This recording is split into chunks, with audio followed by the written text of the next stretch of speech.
Hello everyone and welcome back to another numismatic history video. In today's video we'll be talking about this German 50 Pfennig coin, so let's jump into it.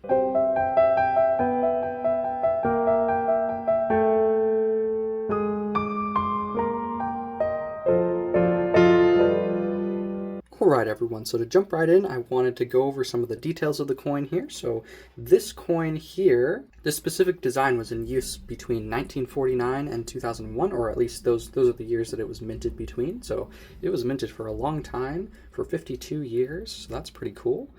This is a 50 Pfennig coin, which Pfennig is basically what a cent is to the German mark. Of course, Germans now use euros, so this coin is no longer a usable currency in Germany.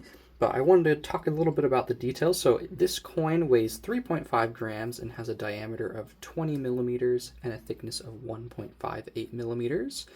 And then another interesting thing about this coin is the edge has two different designs. So this one here is a 1972, and it's kind of hard to see the edge because I have it in a flip there, but you can see it's got a smooth edge there. But between 1950 and 71, it had a reeded edge, and so this would be the first year of the smooth edge. And then between 1972 and 2001, for the latter half, they all have the smooth edge, just like this one does here. So I thought that was interesting, and then I wanted to talk a little bit about the obverse and reverse. So this specific coin that I have here, this 1972, has an F mint mark. There's a bunch of different mints, and I'll put all the mints in the description of this video. A lot of them I don't know how to pronounce, so I'm not even going to try, because I know I'm going to butcher it.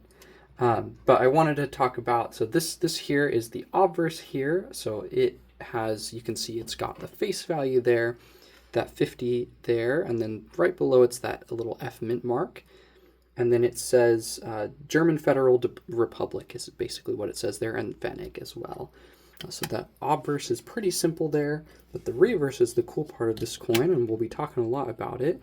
So you can see here, there's a woman, and she's planting a oak sapling there, which is a symbol of Germany. Almost all of the German coins have this German sapling on them in one form or another, that oak sapling there. And then you can see the little date there beneath that. But let's talk a little bit about some of the history, especially of the reverse, like I said, with this design of the woman here. So this woman, I do not know how you pronounce this word. I'll put in a little thing that says the pronunciation. It looks like Trümmerfrau to me, something like that. Trümmerfrau. But it stands for a rubble woman. And basically, after World War II, there was a lot of damage done in cities in Germany because of bombings and things like that, especially in cities like Berlin, where significant portions of the city were destroyed, and there was just lots of rubble and debris because of all the bombing. And so there were these women who, like I said, were called the rubble women, who went around the city and they cleared up the rubble, and then they also helped rebuild the city as well. So not just clearing the rubble, but also building of the new buildings and things like that. And this was a really important task because a lot of the men at this point were dead, or because they were in the war, they were in the military, or they hadn't made it home yet, or even they just had to work or do other things. And so the women that were home were able to do this amazing task of rebuilding the city. There's a statistic out here. It says 3.6 million out of the 16 million homes in 62 cities in Germany were destroyed during Allied bombings in World War II, with another 4 million damaged. So you can just imagine how much destruction and rubble there would be everywhere, and how much rebuilding you need to do. There's an estimate that there were around 500 million cubic meters of rubble, which is a volume of over 150 Great Pyramids of Giza, which I just think is an interesting statistic, but that's just an insane amount of rubble.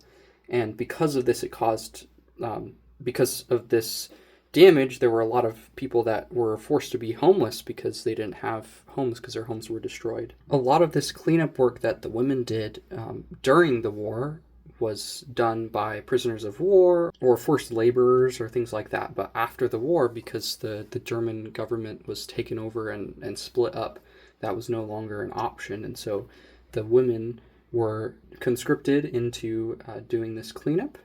And at the beginning, it wasn't done very well, and there's even reports of rubble being thrown in different areas where it shouldn't have been, and then they had to go back and clean it up later. And keep in mind, too, they didn't have any heavy machinery or anything. They were all very poor, and so they used things like sledgehammers or pickaxes and buckets, and so they hand carried everything out. These women also, as they were going through all the rubble, did a lot of scavenging, and they would find different resources that could be reused or repurposed, and they would collect it all and then use it to make new things or use it as it is. Their average workday was 9 hours long with one 20 to 30 minute lunch break, and they were paid 72 Pfennig. So this coin here is a 50 Pfennig coin, so they were paid almost 1.5 of the coin.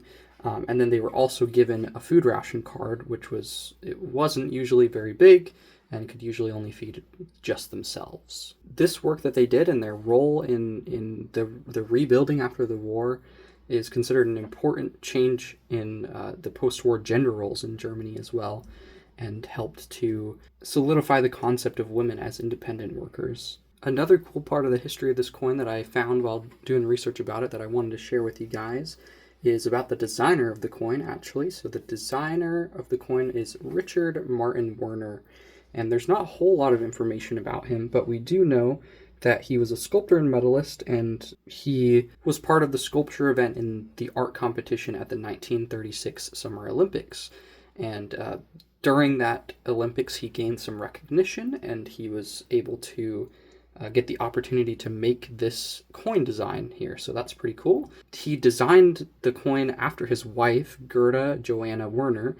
And so it's not exactly her, it's modified, but she was the inspiration behind it. And he actually never saw his coin enter circulation because he died in October of 1949 at 46.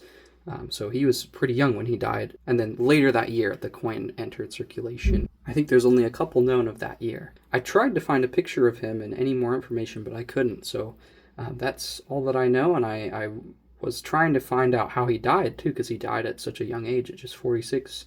But I wasn't able to find any of that information. But anyways, guys, this actually ended up being a lot more interesting than I thought it would be, and I hope that you've enjoyed it as well. Let me know if you know anything down in the comments about the history of this coin, too. I'd love to hear more. I love making these videos and doing research, and I know it's been a little while since I did this. But anyways, guys, if you enjoyed the video, please consider liking and subscribing. I try to make videos like this, talking about some of the history of my coins, as well as doing various coin roll hunts and things like that. Like I said, if you have any comments, please feel free to leave them down in the comment section below. I try to answer all the comments that I can, and I'll see you all in the next one. Thanks for watching.